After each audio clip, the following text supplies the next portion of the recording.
You see, 103 people that were killed during the EndSARS, in October the 20th, 2020, are going to be given mass burial.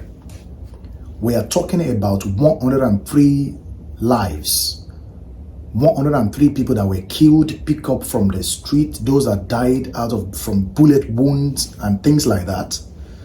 The 103 people that we're talking about have been kept in the morgue, in the mortuary, since October 20th, 2020. Now, these people are going to be given mass burial. Guess how much it's going to cost the Lagos state government to bury these people? They said they're going to bury them with 61,250,000 naira. 61,250,000 naira. And according to my own calculation, each person is going to be buried with around 600,000 naira. Fraud, isn't it? Corruption. Oh, it never ceases to happen. These people are dead anyway. May their soul rest in peace. May God rest their souls. Now you're going to contract this particular funeral to the funeral service company. You're going to pay them 61,250,000 to bury these people.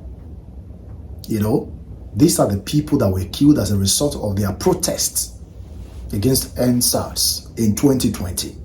There's been a whole lot of issues, there's been a whole lot of controversies, argument with regard to this particular issue.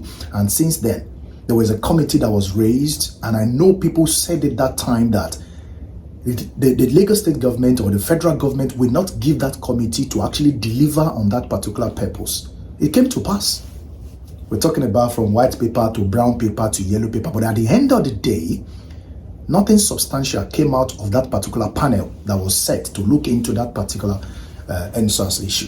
Unfortunately, they are going to be buried with that amount of money.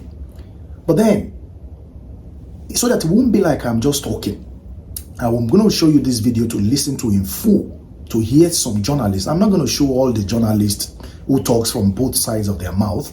I'm going to release video from two journalists from Arise News. Listen to what is meaningful things that they said with regards to this. Not just them. In my next video, I'm going to make you listen to Dele Farotimi. You know Dele Farotimi now, the well-known human rights activist. He's a lawyer as well, who all consistently speak with regards to issues in the country, but only God will let what he has been saying come to pass.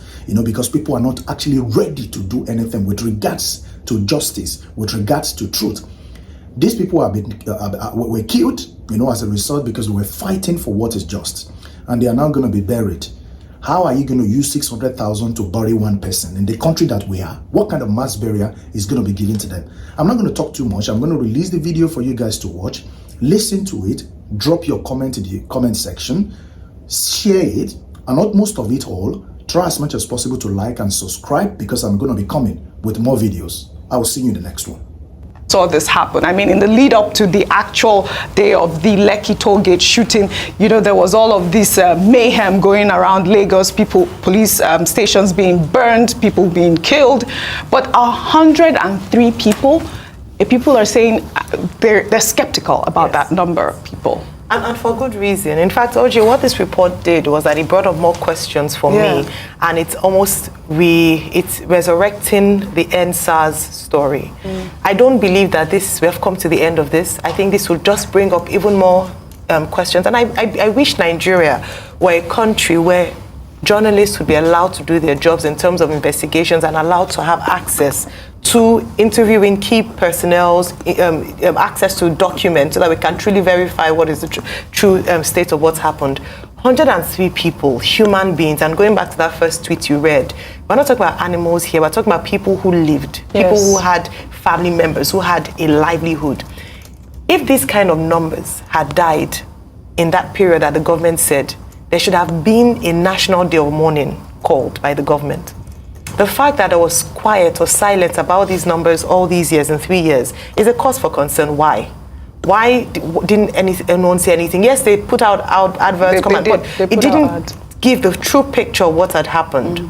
Other questions, again, would be, or something else I wanted to identify, is that in that letter that was written, where they EndSARS victims, I think it's time that the state government, in being sensitive to the people, stop tagging has been said by international and local community members as one of the most peaceful protests when it happened to be victims of people who died as a result of EndSARS. People died as a result of violence that erupted following the agitations of people after the events of the 20th of October 2020. Because we have reports of how it was very organized, particularly at the epicenter, Ground Zero, in at Lekki toll gate. Then moving forward in terms of that, is that the panel report versus the white paper. Yes. There have been inconsistencies, and that's why the questions that still emerge. Right from the very first day when the military said they were not even there at all. Then going on to saying that they did not fire live bullets. You know, so many inconsistencies. When would Nigerians get the truth about what happened on the 20th of October 2020? And I hope that the state government at least would honor the dead. As was said, why hasn't an epitaph been built? Why hasn't that place been consecrated? Why hasn't nothing been done? 103 lives just like that? Big questions to be asked. Absolutely, Rufai. Okay, so where do I start? I'm going to have 3 parts to my speech this morning. Number 1, are we a society that wants the truth or we want lies? Do we even understand the truth, or we've constantly fed on lies that have heralded our union as a country? I think it's a time for sober and deep reflection about the capacity of the truth and what it can do to our society. Or, if we don't want the truth, we continue to wallow in lies. But I'll tell you something. Uthman Danfodio said, conscience is an open wound and only the truth can heal it. For everybody out there, you've got your conscience open. It's a wound today. But it is the truth that can heal that wound you have. And I pray the souls of the departed will find healing. Yes. Secondly, we've become a state that does not care for lives. 103 people, that's the one we even saw. I would even say we even dignify them by putting their body in the morgue for some time. Do you know that in the Nigerian state, a lot of people die and their bodies are just left to waste like that, and their carcasses? So we're not a country that appreciates lives, and that's why when a protest happens, all sorts of things happen and people are killed. It is a cultural problem we have with our psyche, and the state must learn to protect its people. I'll take you back to 1960s. A protest happened, famous protest in France called Sois en Huit. When that protest happened, the protesters, they were going to storm on the French presidential palace. Charles de Gaulle was a war general, a brave man. He didn't run away from the Nazis, he stood and he fought them. But when his own people were about to storm the Champs-Élysées, Charles de Gaulle ran away. He did not run away because he wasn't brave. He ran away because he knew if they had stormed the presidential palace and his guard had reacted, there would have been loss of lives. And Charles de Gaulle said, it is not on my watch. The French life will be lost. That is a leader that understands the importance of the life of his citizens. Absolutely. Do we have leaders like that? No. My third phase, Audrey, is the rigmarole we've done. I look at that video you play. You remember we fined over 2 million for that video. At first, the military denied that it was a lie. Mr. Lai Mohammed, we remember the word said. We remember when the MBC then, director, Mr. Idacheba came here. And I asked him just one question. I'll never forget that day. Now, what were the methods of verifying that video that it was wrong, but there was no answer? We're finally proven true. At first, the governor said, oh, I didn't call the military. And the military said, oh, the governor called us in. Now, we had a lot of back and forth.